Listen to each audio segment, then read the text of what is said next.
私たちは先日、主の復活を喜び、お祝いして感謝の礼拝を捧げました。 우리는 얼마 전 주님의 부활을 기뻐하며 함께 감사의 예배를 드렸습니다. 主は今生きておられます。 주님은 지금 살아계십니다. 主は今生きておられ、そしてこの時も私たちと共におられます。 주님은 지금 살아계시며 지금 이 시간에도 우리와 함께 하십니다. しかし皆さん、私たちの信仰生活の中ではその事実が揺さぶられて脅かされることがあるのではないでしょうか。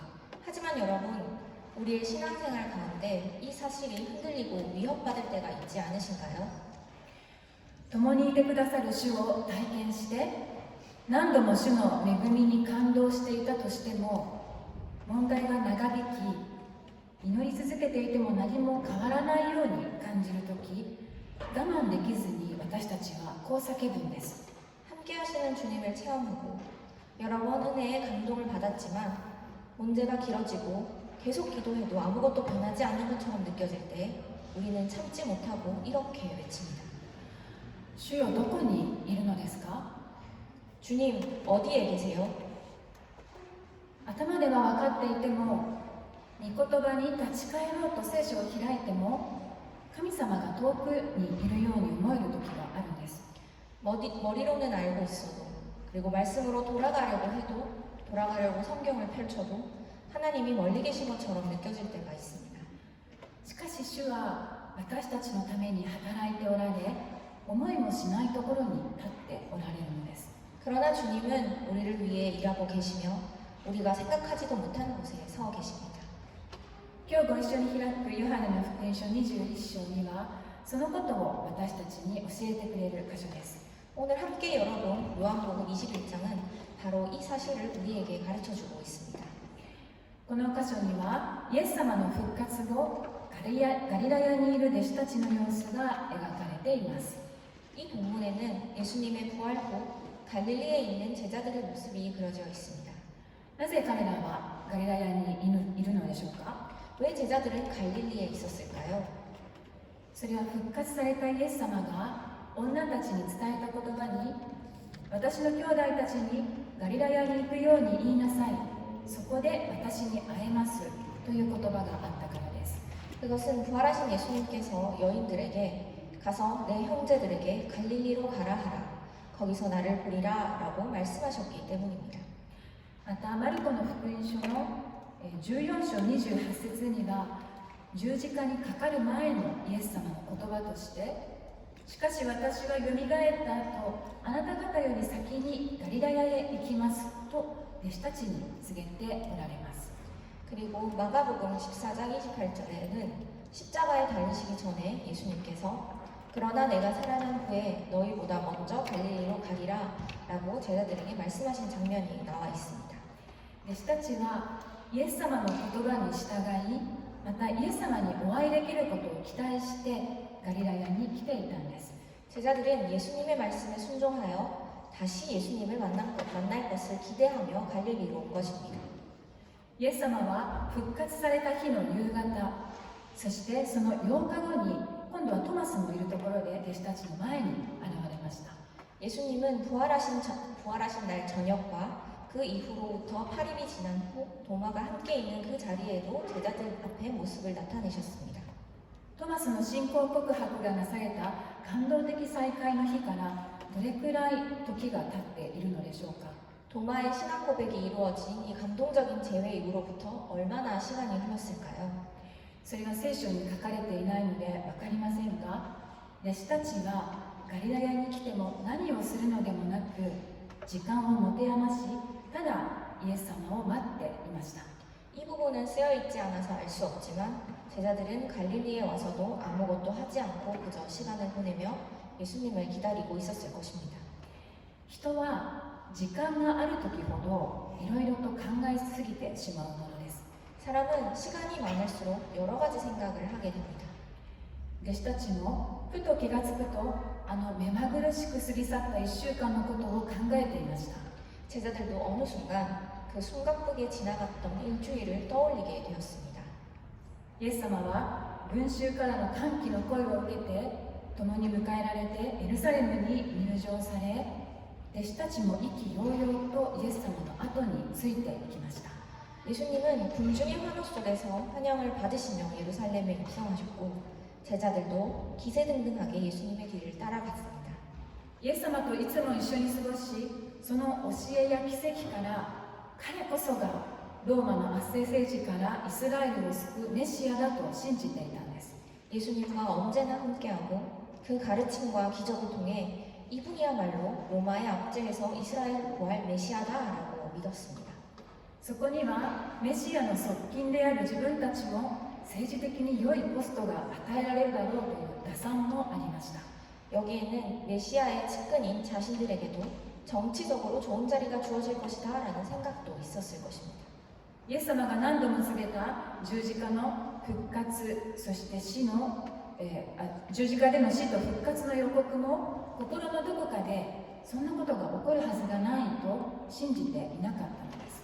예수님께서 여러 번 말씀하신 십자가의 죽음과 부활 예고도 마음 한편에서 그런 일은 일어날 리가 없다라고 그 예수님의 말씀을 믿지 않았습니다.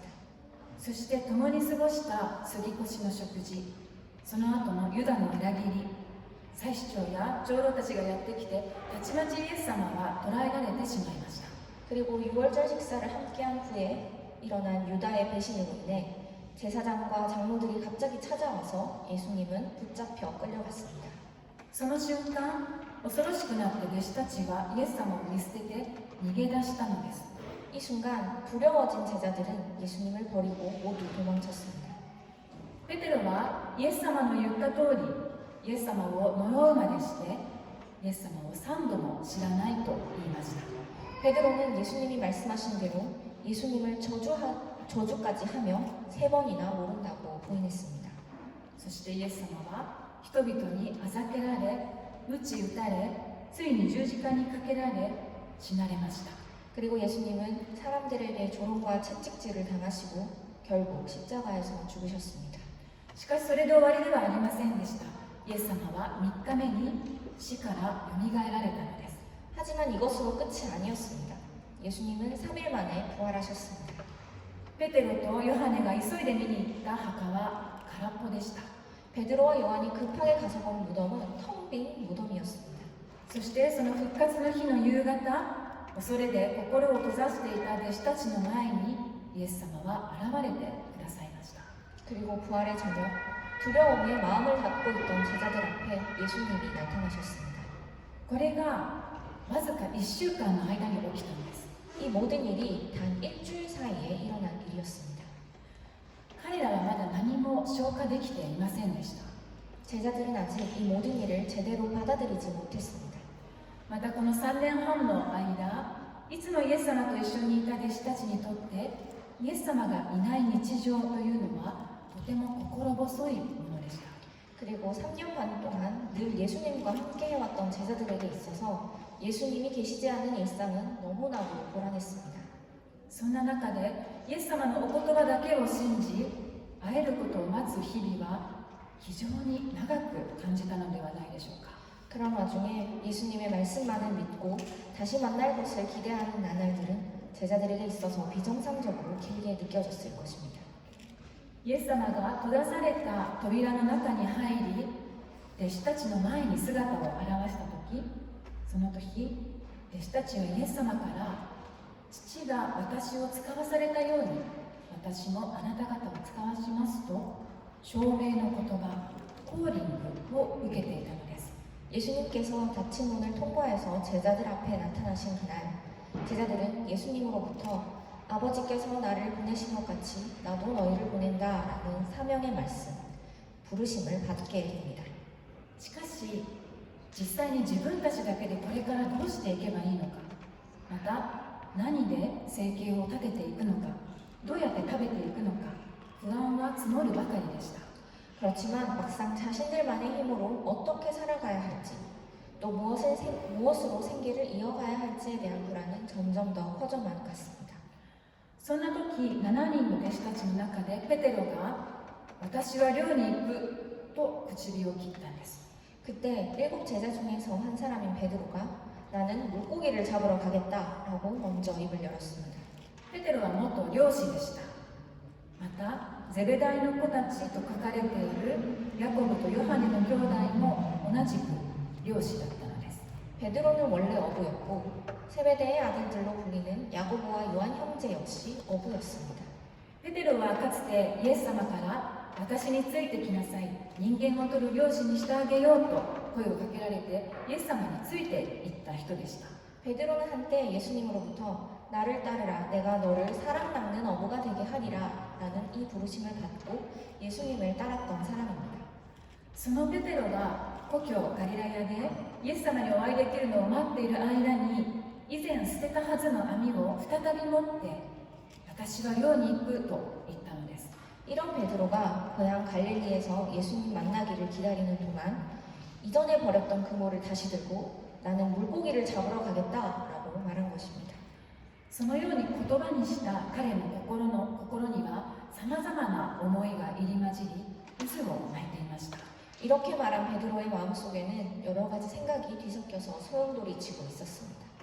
イエス様を待っているだけで時間だけがただ過ぎていくように感じる焦燥感、そしてもう待っていてもイエス様は来ないかもしれないという不安は増すばかりでした。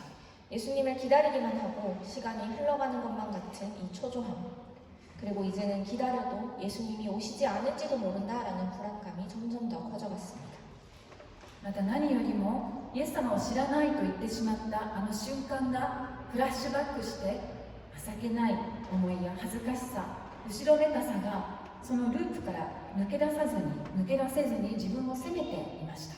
무엇보다도 예수님을 모른다라고 말했던 그 순간이 계속해서 떠올라 자기 자신이 비참하고 부끄럽고 죄책감에서 벗어나지 못한 채로 스스로를 책망하며 있었을 것입니다.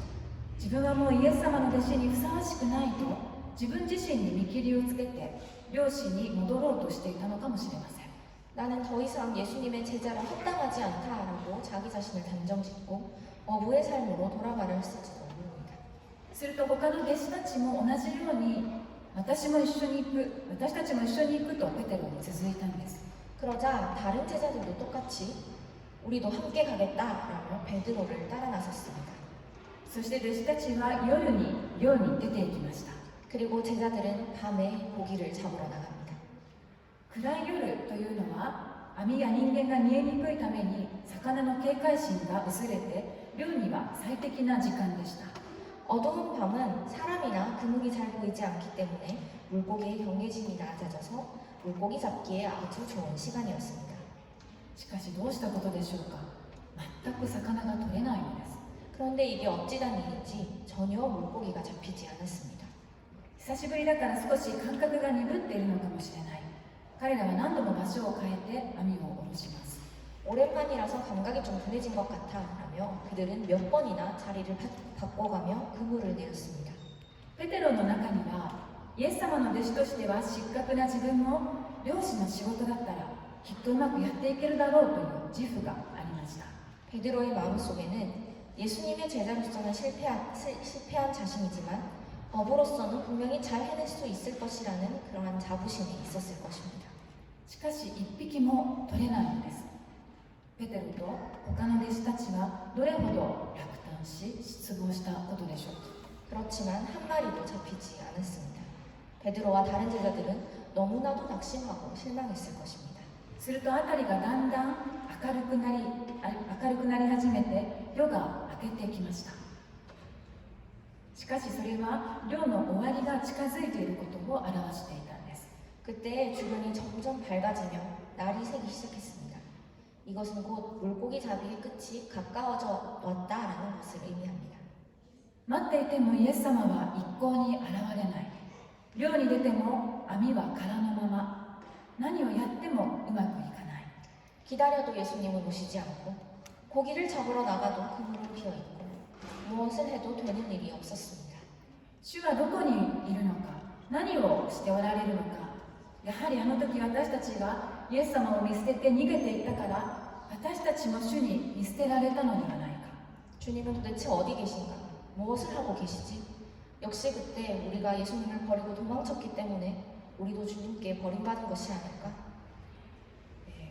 簡単にそう考えてしまうほどに状況は絶望的でした。 제자들이 이렇게 생각하는 것이 너무나도 자연스러울 만큼 상황은 절망적이었습니다. するとその時イエス様が湖の岸辺に立ち弟子たちに声をかけました。 바로 그때 예수님께서 물가에 서서 제자들에게 말씀하십니다. 子供たちよ、食べる魚がありませんね。弟子たちはそれがイエス様であることは分かりません。 얘들아, 먹을 고기가 없느냐? 제자들은 그분이 예수님이신 줄 알지 못했습니다. 船の右側に網を打ちなさい。そうすれば取れます。多くの場合、右利きであるならば網は船の左側に下ろされたので、弟子たちには岸辺に行った通りがかりの人が、そういう素人が何か変なことを言っているぐらいに思ったことでしょう。 배 오른편에 그물을 던져보아라. 그리하면 잡힐 것이다. 보통 오른손잡이의 배는 왼쪽으로 그물을 내리기 때문에 제자들은 아마도 물가를 지나가던 어떤 초보자가 이상한 소리를 한다 정도로만 생각했을 것입니다.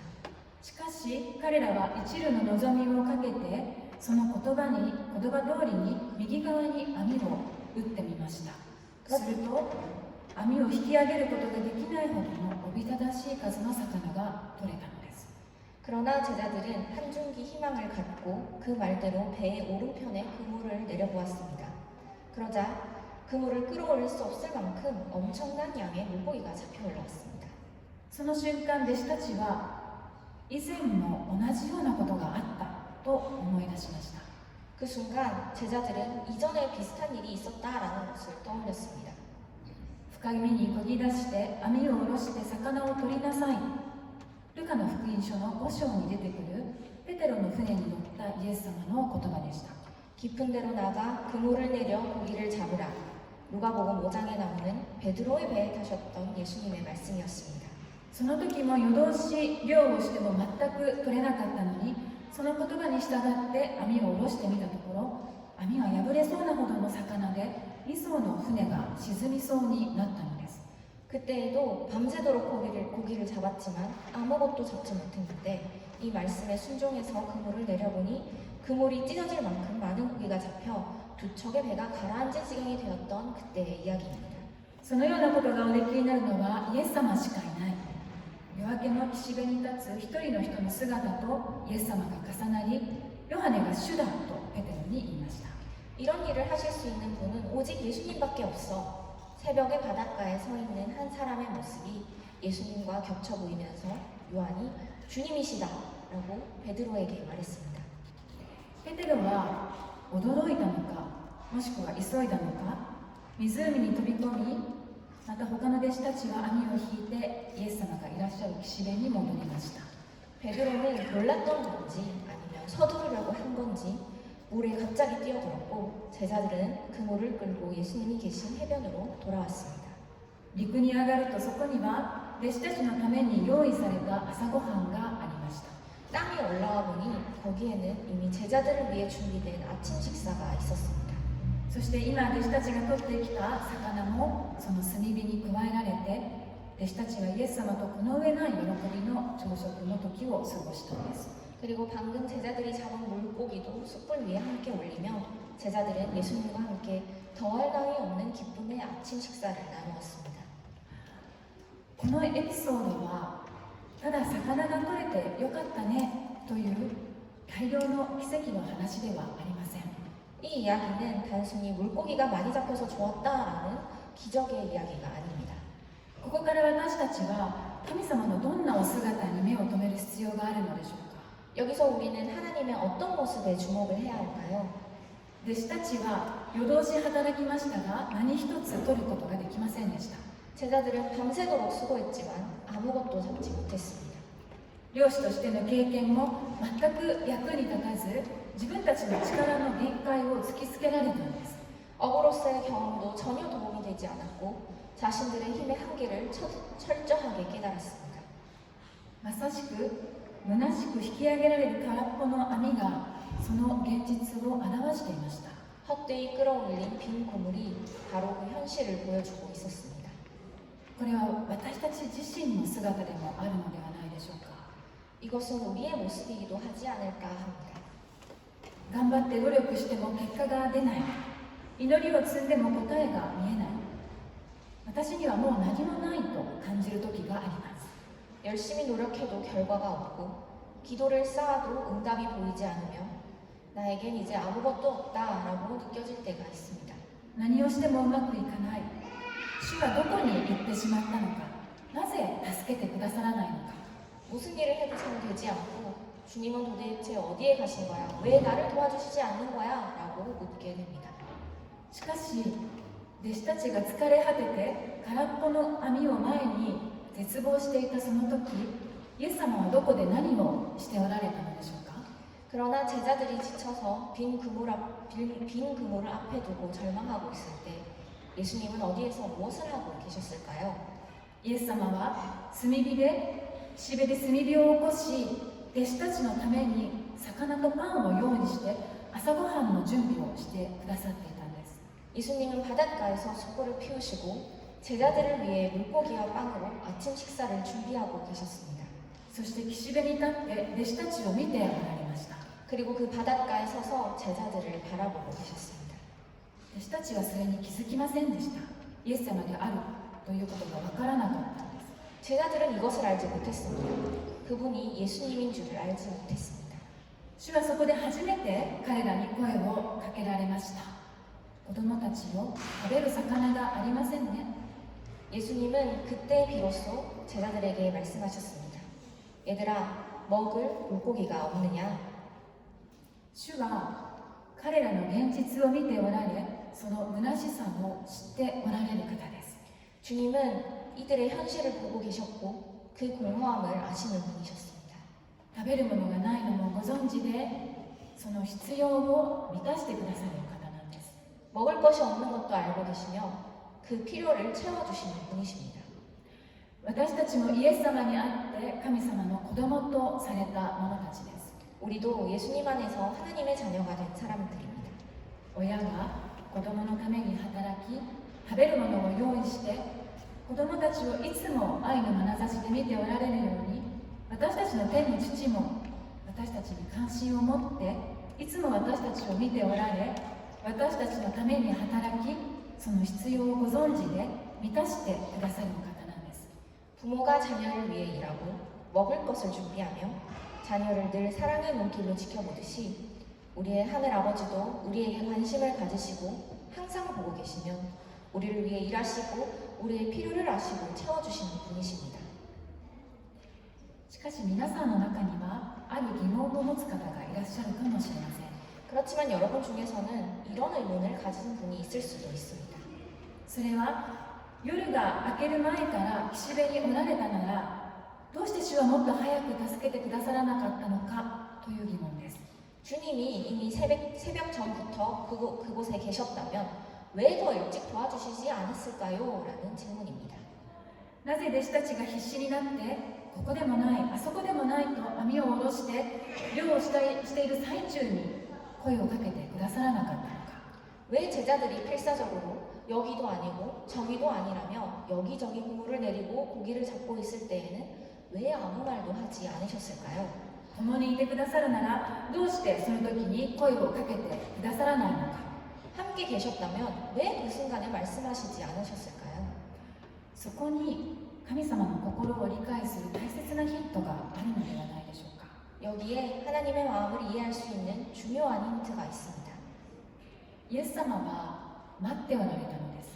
예수님은 기다리고 계셨습니다. 弟子たちが力尽き、自分の無力さを思い知り、絶望するのを待っておられたのです。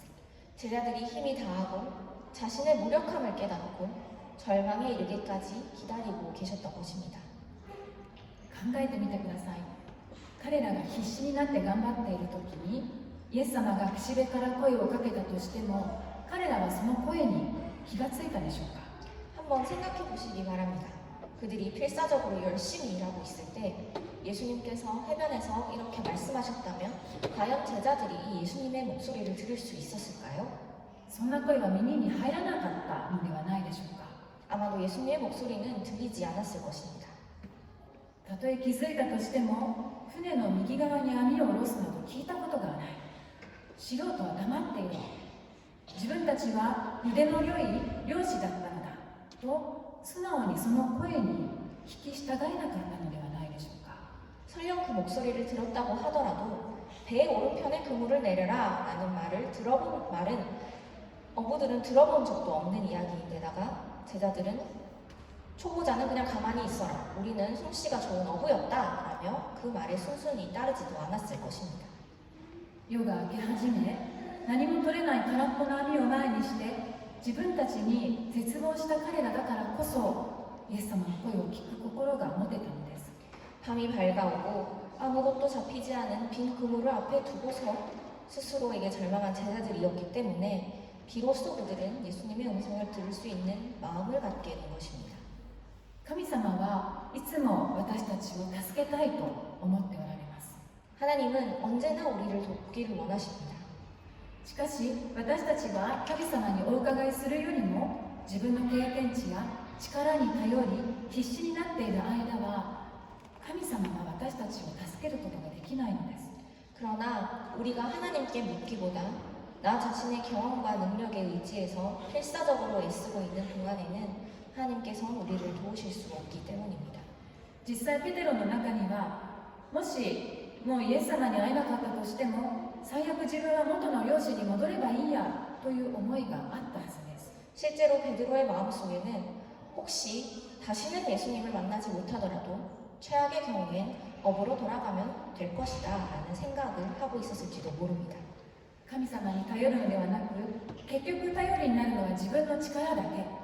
自分一人で知恵を振り絞って何とか生きていこうと考えていたのです。 하나님을 의지하는 것이 아니라 결국 의지할 곳은 나 자신의 힘뿐이고 내가 혼자서 지혜를 짜내서 어떻게든 살아가야지 라고 생각했을 것입니다. そのような時私たちは神様の声に気がつかない、耳を傾けようとしない、聞いたとしても素直に従うことができないのです。 이럴 때 우리는 하나님의 음성을 깨닫지 못하고 들으려 하지도 않고 만약 들었다고 하더라도 하나님의 말씀에 순종하지 못하게 됩니다. 主は私たちが主はどこに行ってしまったのか、何をしておられるのか、なぜ助けてくださらないのかと思う時も私たちのために働いておられる方です。 주님은 어디에 계시지? 무엇을 하고 계시지? 왜 도와주시지 않으시지? 라고 우리가 생각할 때에도 주님은 우리를 위해서 일하고 계십니다. 私たちのために炭火を起こし、パンと魚の朝ごはんを用意しておられるのです。 우리를 위해 숲을 피우시고 빵과 물고기로 아침 식사를 준비하고 계십니다. そしてさあ朝の食事をしなさいと私たちを主の食卓に招いてくださるのです。 그리고 자 아침을 함께 먹자라고 우리를 주님의 식탁으로 초대해 주십니다. 私たちのすべての罪を背負い十字架にかけられ死なれよみがえられた私たちの主はそういうお方なんです。 우리의 모든 죄를 짊어지시고 십자가에 달려 죽으시고 다시 살아나신 우리의 주님은 바로 이러한 분이십니다. 皆さんもこの主と共に朝ごはんを食べたいと思いませんか？ 여러분도 이런 주님과 함께 아침 식사를 하고 싶지 않으신가요? 夜明けの岸辺で空っぽの網を抱える私たちに主は出会ってくださり、今日も私たちをその食卓に招いてくださいます。 새벽의 바닷가에서 빈 그물을 들고 있는 우리를 주님께서 만나주시고 오늘도 우리를 주님의 식탁으로 초대하고 계십니다. その招きに応答して主の声を聞き従う私たちでありますように。 그 초대에 응답하며 주님의 음성을 듣고 순종하는 우리가 되기를 바랍니다. お祈りいたします。 기도하시겠습니다. 愛する天の地なる神様、あなたの素晴らしいお名前を賛美いたします。 사랑하는 하늘의 하나님 아버지, 주님의 놀라우신 이름을 찬양합니다. あなたは私たちが絶望して主よあなたはどこにいるのですかと叫ぶ時も私たちのために働いておられる方です。 주님은 우리가 절망 가운데서 주여 어디 계십니까? 라고 부르짖을 때에도 우리를 위해 일하고 계신 분이신 줄 믿습니다. 不安になり自分の力や過去の経験に頼ってあなたを見失ってしまう私たちをどうぞ憐れんでください。 불안 속에서 우리의 힘과 과거의 경험에 의지하며 주님을 바라보지 못하는 우리를 긍휼하게 여겨 주시옵소서. 主の回復の食卓に招かれて、あなたがどういうお方なのか、主との交わりの中で聖書の御言葉に立ち返って、共にいてくださる主に信頼して歩む私たちでありますように。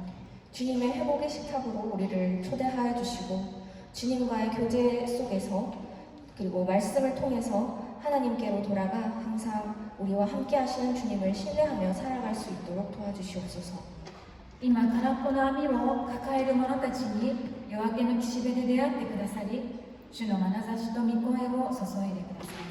지금 빈 그물을 들고 있는 이들을 새벽의 바닷가에서 만나주시고 주님의 시선과 음성을 부어주시옵소서.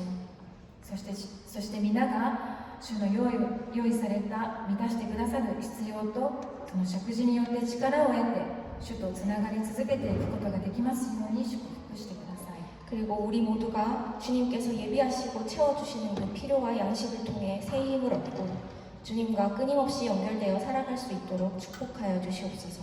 感謝して愛する私たちの救い主イエス様のお名前を通してお祈りいたします。 감사드리며 사랑하는 우리 구주 예수 그리스도의 이름으로 기도드립니다.